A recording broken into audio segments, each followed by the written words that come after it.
تحفہ آپ کو دینا چاہوں گا، اور یہ وہ تحفہ ہے جو آج بھی کعبہ کے غلاف پہ لکھا ہوا ہے۔ یہ وہ تحفہ ہے جو آج بھی کعبہ کے غلاف پہ لکھا ہوا ہے، لا الہ الا اللہ الملک الحق المبین۔ پڑھا کے چھوٹا سا واقعہ سنا دو، بس مختصر سا واقعہ ہے، اور یہ واقعہ سیدہ فاطمہ کی روایات سے ملتا ہے۔ سیدہ فاطمہ کے پاس سائلین آتے تھے، ضرورت مند آتے تھے، سخاوت کا گھرانہ، سخیوں کا گھرانہ ہے، ضرورت مند آتے تھے سخاوت کے گھر پہ۔ سیدہ فاطمہ کی بارگاہ میں جتنے لوگ آتے تھے جن کے رشتوں کے مسائل ہوتے تھے، رزق کے مسائل ہوتے تھے، اور گھریلو کوئی الجھنیں، کوئی ناکامیاں، کوئی پریشانیاں، حالات کی بندشیں، گھریلو مسائل، صرف گھریلو مسائل، وہ بیٹی کا رشتہ ہے، وہ اس کا بسنا نہیں ہے، وہ شوہر اور میاں بیوی کی ناچاکی ہے، سسرال کی طرف سے سختی ہے، کوئی تلخی ہے، کوئی مشکل ہے، کوئی مسائل ہیں، کوئی حالات کی تنگی ہے۔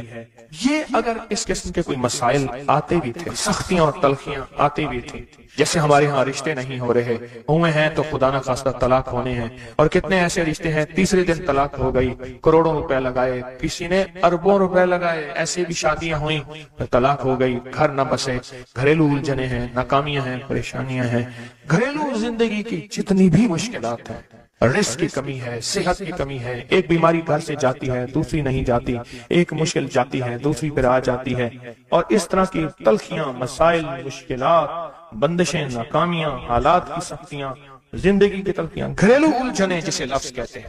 لفظ نے کیا کہہ رہا؟ گھریلو الجھنیں جس کو لفظ کہتے ہیں۔ یہ عمل گھریلو الجھنوں کے لیے سیدہ فاطمہ کا معمول تھا، جس روایت سے مجھے یہ روایت ملی ہے، گھریلو الجھنوں میں ان کی زندگی کے معمولات میں تھا۔ آپ بتاتی تھیں کہ یہ عمل پڑھیں، ایک درویش نے مجھے اس عمل کی خصوصی اجازت دی، خلافت بھی تھی، حضرت شیخ انظر شاہ کشمیری رحمت اللہ علیہ نے خلافت بھی تھی، اور ایک رسالے میں یہ مضمون کے ساتھ یہ عمل بھی چھپا ہے، یہ عمل چھپا ہے الحسن میں، اس دور میں مضمون بھی چھپا اور یہ عمل بھی چھپا تھا۔ انہوں نے جو اجازت دی تھی، فرمایا تھا جدا جدا کر کے پڑھنا طاقت بڑھ جائے گی، لا الہ الا اللہ الملک الحق المبین۔ انہوں نے فرمایا تھا، اللہ کے ولی تھے، انہوں نے فرمایا تھا کہ جدا جدا کر کے پڑھنا۔ گھریلو الجھنوں میں سیدہ فاطمہ، سیدہ کائنات، حسنین کریمین کی والدہ محترمہ، اور کائنات میں جتنی خواتین ہیں ان کی سردار، اور میں سیدہ فاطمہ کے بارے میں کہا کرتا ہوں یہ خاتون اول ہے پوری کائنات کی۔ کہتے ہیں خاتون اول ملک کے وزیر اعظم کی بیوی ہوتی ہے، سارے ہمارے لیے قابل احترام ہے، لیکن یہ خاتون اول ہے ساری کائنات۔ میرا تو یہ یقین بھی ہے، عقیدہ بھی ہے، اور ہے تو میرے خیال میں ٹھیک ہے، خاتون اول ہے سیدہ فاطمہ رضی اللہ تعالی عنہا۔ تو میں آپ کی خدمت میں عرض کروں، یہ وہ بتاتی تھی گھریلو الجھن، اس کے بڑے تجربے ہیں، لیکن اس کا وظیفہ نہیں پڑھنا۔ جو میں تجربہ بتا رہا ہوں، اب اس کو وظیفہ پڑھیں، سینکڑوں پڑھیں، ہزاروں پڑھیں، لاکھوں پڑھیں، کروڑوں پڑھیں، اس کا وظیفہ کریں، ضرور کریں اس کا وظیفہ، لا الہ الا اللہ کیا لکھو؟ الحق المبین۔ اس کو جدا جدا کر کے مجھے جس درویش نے اجازت دی تھی، اس کو پڑھنا نہیں ہے، اس کو تصور سے لکھنا ہے۔ یہ ذرا نقطہ یاد رکھیں، یہاں ذرا تھوڑی سی آپ کی توجہ چاہیے۔ پڑھیں گے تو لکھیں گے، لیکن پڑھنے سے مراد اس کی تسبیح، اور اس کی تسبیح ہیں، کتابوں میں روایات ہیں، وہ آپ کر سکتے ہیں، لیکن اس وقت جو میں آپ کو عمل بتا رہا ہوں، اس وقت جس عمل کی آپ کو اجازت دے رہا ہوں، وہ عمل ہے اس کو تصور میں لکھنے کا عمل۔ وہ عمل مجھ سے ذرا تھوڑی سی توجہ سے لے لیں۔ آپ جس زندگی کے گھر کے جس مسئلے کو حل کرنا چاہتے ہیں، اس کے اوپر تصور ہی میں اس کو لکھیں۔ چلو آپ ایسا کریں، آپ کی اولاد ہے، گھر ہے، اس کے اوپر لکھیں، ذرا تصور میں لکھیں، لا الہ الا اللہ الملک الحق المبین۔ اچھا، یہ تصور پہلے تھوڑا کمزور ہوگا، پھر ایک وقت آئے گا یہ تصور مضبوط سے مضبوط تر ہوتا جائے گا، یہ تصور مضبوط سے مضبوط تر ہوتا جائے گا۔ تھوڑی سی توجہ کی ضرورت ہے، آپ ذرا رک گئے ہیں میری بات کو۔ آپ کہیں گے ورد کراؤں گا، میں نہیں کراؤں گا، آپ کہیں گے تسبیح بتاؤں گا، میں نہیں بتاؤں گا، مجھے جو عمل جیسے ملا میں تو میں ویسے پہنچاؤں گا، مجھے جو امانت جیسے ملی میں ویسے پہنچاؤں گا، میں نہیں بتاؤں گا۔ آپ کہیں گے لکھ کے ہم آٹے میں گھوم دیں، میں کہوں گا نہیں۔ آپ کہیں گے لکھ کے بوتل میں پی لیں، میں کہوں گا نہیں۔ جو ملا ہے میں پھر وضاحت کروں، مختلف ہماری روحانیت عملیات کی کتابوں میں اس کی مختلف ترکیبیں لکھی ہیں، جو مجھے ترکیب ملی ہے میں وہ آپ کی خدمت میں عرض کروں گا، اور وہ اکسیر ہے اور تیر ہے، اور تیر بھی ایسا ہے کہ بے خطا تیر ہے، نشانہ ہے، زبردست نشان، کمال چیز۔ اس کو صرف 3 بار لکھنا ہے۔ اب لکھنے کی ترکیب میں بتاتا ہوں، آسان بالکل، آپ نے کھپ لیا، اب آسان بتاتا ہوں۔ یہ دیکھیں، آپ نے ایک کام کریں، صرف اس کو پہلے لکھا ہوا دیکھ کے اپنی آنکھوں میں سمو لیں، سمو کے اس کی آپ کے پاس آنکھوں میں بن جائے گی اسٹیمپ، مہر، اسٹیمپ کو وہیں اسٹیپ کریں۔ بہت کام ہی ختم ہو گیا۔ دیکھیں، قلم سے لکھنے میں بڑی دیر لگتی ہے، مہریں بنا بنا کے مہریں لگاتے جاؤ، مہریں لگاتے جاؤ، مشکل ہے کوئی؟ اس نقش کو پہلے اپنی آنکھوں میں سموئیں، دل میں سموئیں۔ بہت طاقتور نقش ہے، کعبہ کے غلاف پہ لکھا ہوا ہے اور اس کی بڑی طاقت ہے، الملک الحق المبین، اور پھر ادھر کلمہ ہے لا الہ الا اللہ الملک الحق المبین، لا الہ الا اللہ الملک الحق المبین۔ آنکھوں میں اس کو آنکھوں میں لے لیں، اس کا عکس لے لیں، آنکھوں میں اس کا عکس لے لیں۔ چلو یہ بتا دیں، جس بندے نے کسی بندے کو قتل کیا ہو اس کی آنکھوں میں کس کا عکس ہوتا ہے؟ قاتل کا عکس ہوتا ہے، اور وہیں سے قاتل کے عکس کو نکال کے اسی وقت دکھا دیتا ہے۔ جو قاتل جس نے کسی کو قتل کیا ہے جب وہ مرتا ہے اس کی آنکھوں میں اسی کا عکس ہوتا ہے۔ کسی نے سنا یہ واقعہ؟ آپ صرف اپنی آنکھوں میں عکس لے لیں، ان لفظوں کا کیا کریں؟ لکھ کے گاڑی میں لگا دیں، لکھ کے دفتر پہ لگا دیں، لکھ کے کچن پہ لگا دیں، لکھ کے سامنے لگا دیں، لکھ کے، اچھا یاد تو ویسے ہی ہو جائے گا، لیکن اس کو اپنی آنکھوں کے عکس میں لیں، اپنے دل کے اندر اتاریں، اور دل پہ اتار کے اس کو آنکھوں سے ظاہر کریں، اور جس کے وقت کو اچھا سمجھتے ہیں کہ جس کا وقت اچھا ہو جائے اسی پہ ایسے تصور میں اس کا عکس لگا دیں اس کی پیشانی پہ۔ کہیں آپ چاہتے ہیں کہ وقت نصیب ہو، اولاد کا مقدر ہو، نصیب ہو، رحمت ہو، عزت ہو، برکت ہو، بیوی، گھر، بہن، بیٹی، ماں، کوئی نعمت گھریلو زندگی میں، اچھا کہیں گڑبڑ ہو رہی، وہیں اس کا عکس لگا دیں، اور اس کا عکس لگا کے کہیں اے اللہ کا کلام میرے بس میں نہیں، تو اپنا کرشمہ دکھا۔ اے اللہ کا کلام میرے بس میں نہیں۔ کتنے بزرگ ایسے گزرے ہیں، کسی نے تعویذ مانگا اور لکھ کے دے دیا، اللہ میں جانتا نہیں، یہ مانتا نہیں، تیرا بندہ ہے تو اس کا کام کر دے، اللہ اس کا کام ہو گیا۔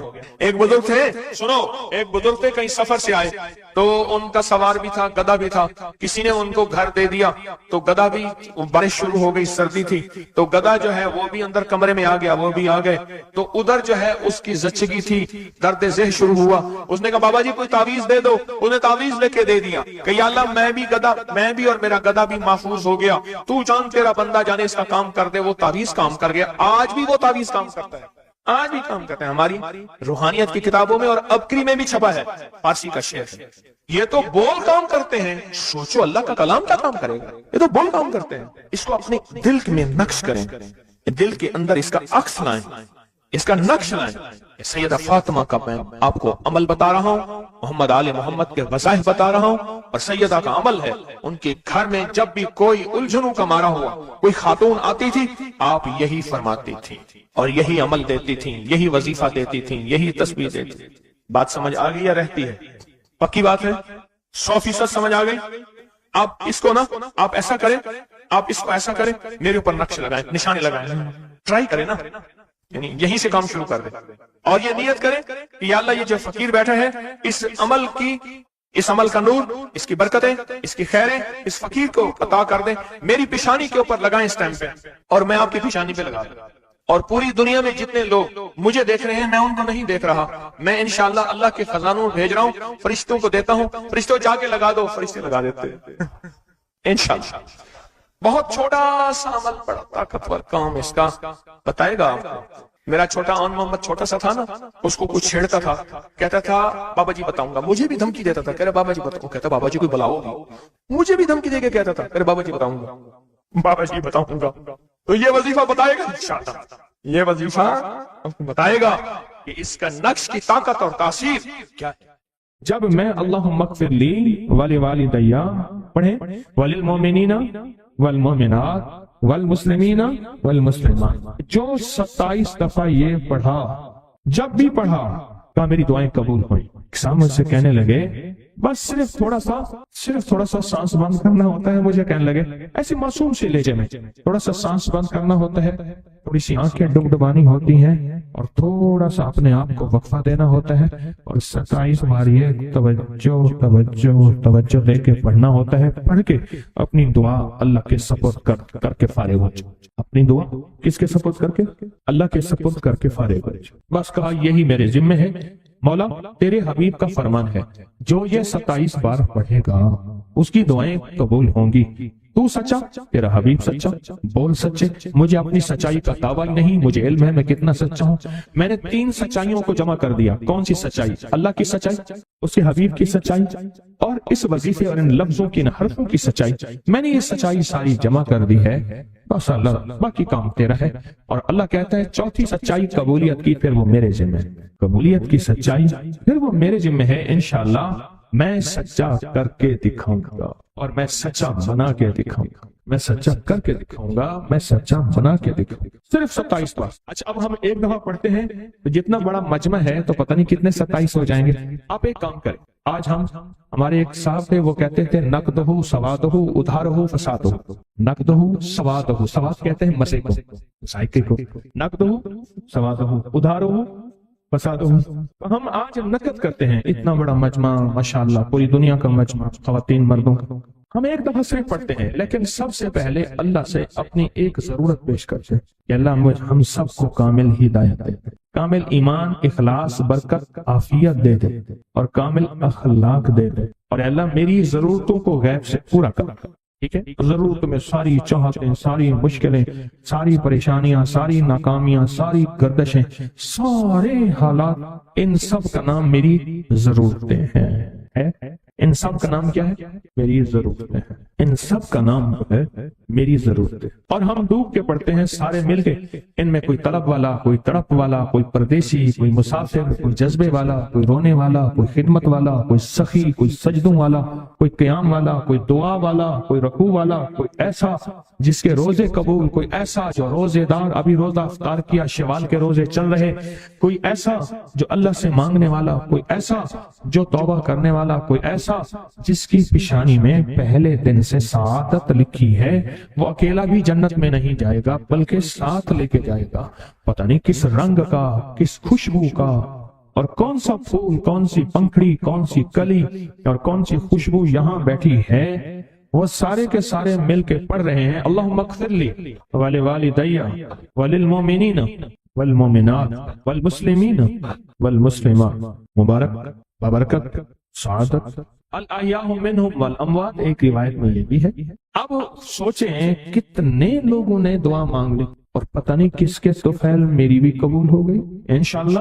جیسے میں نے کہا نا کہ سورۃ کوثر کا چلہ انشاءاللہ قبول ہو گیا۔ یہ جو وظیفے ہیں کسی درویش کی، یا کوئی درویش نے جس کو اجازت ہے اس کی اجازت صحیح ہو، ہر بندہ اجازت دینا نہ شروع کر دے، اجازت کے پیچھے نسبتیں چاہیے، ان نسبتوں کی طاقت چاہیے۔ وہ جو اجازت ملتی ہے، اس اجازت کے اندر جو تاثیر ہوتی ہے، اس میں جو کمال ہوتا ہے، اس میں جو اندر کی کیفیتیں ہوتی ہیں، اس اجازت سے نسلوں میں تونگری، دولت، رزق، عزت، صحت ایسے بارش کی طرح برستی ہے۔ میرے جو مرشد تھے حضرت خواجہ سید محمد عبداللہ حجویری رحمت اللہ علیہ، میرے مرشد جو تھے وہ حضرت داتا صاحب کی سچی آل میں سے تھے۔ مجھے جاتے جاتے انہوں نے اجازت دی 1991 ستمبر میں، اور مدینہ منورہ فرمایا میں جا رہا ہوں، بس اب بقی میں، اور بقی کے اندر جا کے سو گئے۔ اب بھی میں مرشد کے ہاں جاتا ہوں تو جنت البقیع کے قبرستان میں ان کی نسبتیں دیکھیں کتنی اونچی ہیں۔ پھر وہ نہیں، 26 بڑی ہستیوں نے مجھے خلافتیں، اجازتیں دیں، 26 سے بلکہ زیادہ اجازتیں اور خلافتیں دیں، اور ان کی توجہات ہیں، ان کی پیچھے دعائیں ہیں، اور پیچھے کامل کے ہاتھ ہیں۔ یہ روحانیت کی نسبتیں ہوتی ہیں، روحانیت کی نسبتیں ہوتی ہیں۔ ان نسبتوں کے ساتھ جیسے آپ تسبیح خانے میں ماشاءاللہ پوری دنیا میں لوگ یہاں آئے ہوئے ہیں، اور بڑے بڑے ہستیاں یہاں آئی ہوئی ہیں جو مٹی ہو کے چٹائیوں پہ پڑے ہیں، خواتین میں بھی، مردوں میں بھی، بڑے بڑے عہدوں والے، عزتوں والے، بڑے بڑے مقام والے یہاں اپنے مرشد خانے میں بے حیثیت ہو کے پڑے ہیں۔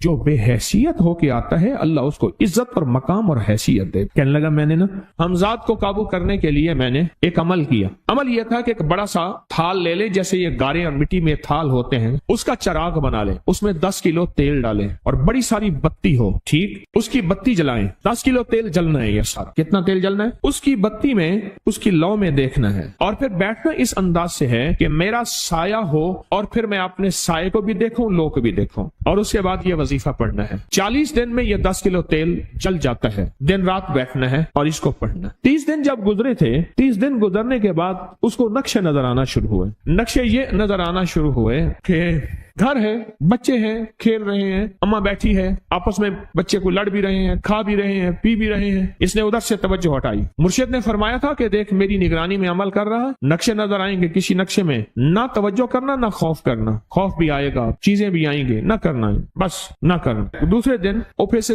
نظر آیا، پھر بچے ہیں کسی باغ میں کھیل رہے ہیں، ایک بچہ پھر گم ہو جاتا ہے، ماں روتی ہے، اتنا روتی ہے اس کو رونا آ جاتا ہے۔ پھر خیال آیا مرشد نے فرمایا تھا کسی توجہ نہ کر، یہ کیا نقشہ شروع ہو گیا؟ اچھا پھر 2 دن کے بعد نقشہ آیا، بچے کھیلتے کھیلتے کھجور پہ چڑھ گئے، ایک بچہ جو اوپر سے گرا اس کے بازو ٹوٹ گئی، لات ٹوٹ گئی، اب پتہ چلا وہ تو مر گیا۔ اب اس کی میت پہ جو اماں نے بین ڈالے، جو ابے نے روئے اور گھر کی مائیاں روئیں، اصل اس کو وظیفے سے ہٹانا تھا اور اس کی نظر جو وہ وہاں سے نظر سے ہٹانا تھا۔ پھر اس کو مرشد کا خیال آیا کہ توجہ نہیں ہٹانی، دھیان نہیں ہٹانا۔ پھر خیال آیا جب مرشد کامل ہو فائدہ کبھی نہیں ہوگا جب تک یقین کامل نہ، اصل توجہ ہٹانی ہے۔ اور بہت زیادہ رونا اور اتنا رونا کہ سرکار کا خیال آیا، بچے کو لے جا رہے ہیں، اس کی میت پھر قبر کھود رہے ہیں، پھر اس کا یہ کر رہے ہیں، رونا اتنا کہ اس کے آنسوں، رونے کی کوئی کیفیت تھی مائیوں کی۔ 2 دن ابھی رہتے تھے 40 دن میں سے، تو پھر وہی گھر نظر آیا، بچے کھیل رہے ہیں، شوہر آیا، اس نے آ کے کہا مجھے روٹی دو۔ اس نے کہا گھر میں تو کچھ بھی نہیں ہے،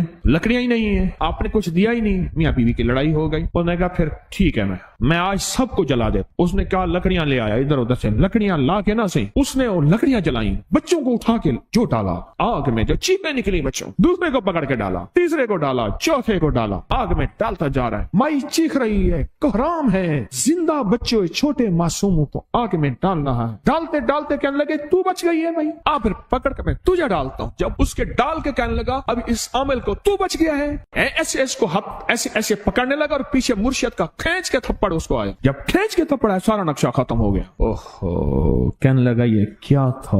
مرشد کامل ایسا ہوئے جرا لولوں دے وچ وسے ہو، نال نگاہ دے پاک کریندا، نہ صابن سجی کھتے ہو۔ یہ اس وقت ہوگا جب یقین ہوگا، جب تیرا یقین کمزور ہے۔ مرشد کامل ہے، یقین کامل نہیں ہے، ناکام رہے گا ساری زندگی، تھرمامیٹر لگاتا رہے گا۔ کوئی کہہ دے گا کہ تیرا مرشد 1 نمبر ہے، ولی ہے، کہا سبحان اللہ۔ کوئی کہہ دے گا 2 نمبر ہے، کہے توبہ توبہ۔ ساری عمر اسی زندگی میں رہے گا، کبھی نہیں پا سکے گا۔ 40 دن کے بعد مرشد کی خدمت میں حاضر ہوا اور سارے نقشے بتائے، فرمایا نہ بتاؤ ہم دیکھ رہے تھے۔ علامہ فخر الدین رازی رحمت اللہ علیہ کا مشہور واقعہ ہے، مرید جو ہے آپ کا سینکڑوں میل دور، اور وہ مرید وہ تھا جو ساری عمر اللہ کے وجود کو کہتا رہا کہ اللہ کے وجود کو نہ ماننے والے کہتے تھے کوئی اللہ نہیں ہے، کہاں ہے دکھاؤ، ہر چیز خود بخود بن گئی ہے، خود بخود ختم ہو جائے گی۔ ان کے پاس 100 دلیلیں تھیں، کتنی 100 دلیلیں تھیں، اور آج تک ان کی دلیلوں کو کوئی توڑ نہیں سکا تھا اللہ کے وجود پہ۔ آخری وقت ہے اور آخری وقت کے اندر ایک دروازہ کھٹکھٹایا کسی نے کہ جناب ایک بزرگ آپ سے ملنے آئے ہیں۔ وہ بزرگ ان کے دوست تھے پرانے، اوہو